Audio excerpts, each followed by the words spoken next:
ನಿನ್ನೆ ನಮ್ಮ ಲೀಡರ್ ಮಾತಾಡಿದ್ದಾರೆ, ನೀವೆಲ್ಲ ನೋಡಿದ್ದೀರಾ. 100% ಅವ್ರು ಏನು ಹೇಳಿದ್ದಾರೆ ಅದು ನಿಜ, ನಾನು ಎಂಡೋರ್ಸ್ ಮಾಡ್ತೀನಿ.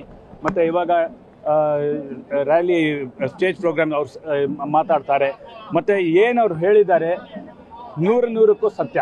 1 ಲಕ್ಷ ಹೌದಾ ಸರ್? 1 ಲಕ್ಷ ಅಕ್ರಮ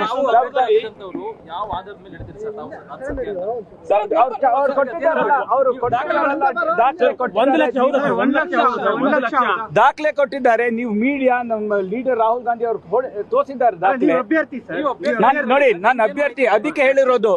ನನ್ಗೆ 100% ನಂಬಿಕೆ ಇದೆ. ನಮ್ಮ ಲೀಡರ್ ಏನ್ ಹೇಳಿದ್ದಾರೆ ಮತ್ತೆ ದಾಖಲೆ ಇದೆಯಲ್ಲ, ನಿಮ್ಮ ಹತ್ರನೂ ಒಂದು ಕಾಪಿ ಸಿಗುತ್ತೆ. ಚಾಲೆಂಜ್ ಮಾಡಿದ್ದಾರೆ, ಅವಾಗಲೇ ಚಾಲೆಂಜ್ ಮಾಡಬೇಕಾಯ್ತು. ನೋಡ್ರಿ, ಇದು ಎಲೆಕ್ಷನ್ ಕಮಿಷನ್ ಅವರು ಅವ್ರ ಡೇಟಾ ಇಂದ ನಮ್ ಲೀಡರ್ ಕೊಟ್ಟಿರೋದು. ಎಲೆಕ್ಷನ್ ಕಮಿಷನ್ ರೆಸ್ಪಾಂಡ್ ಮಾಡಲಿ. ಪರಾಮರ್ಶೆ ಮಾಡ್ಕೊಂಡಿರ್ತೀರಿ ನೀವು.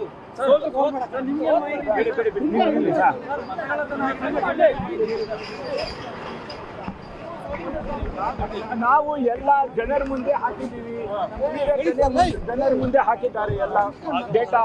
ನೀವು ಮೀಡಿಯಾ ಅವರು ನೀವೇ ಫೇರ್ ಅಸೆಸ್ಮೆಂಟ್ ಮಾಡಿ ಎಲೆಕ್ಷನ್ ಕಮಿಷನ್ ಜವಾಬ್ ಕೊಡಬೇಕು ಇದಕ್ಕೆ. ನ್ಯೂಸ್ ಫಸ್ಟ್, ನಿರ್ಭೀತಿಯಿಂದ ನಿಮ್ಮ ಪರವಾಗಿ.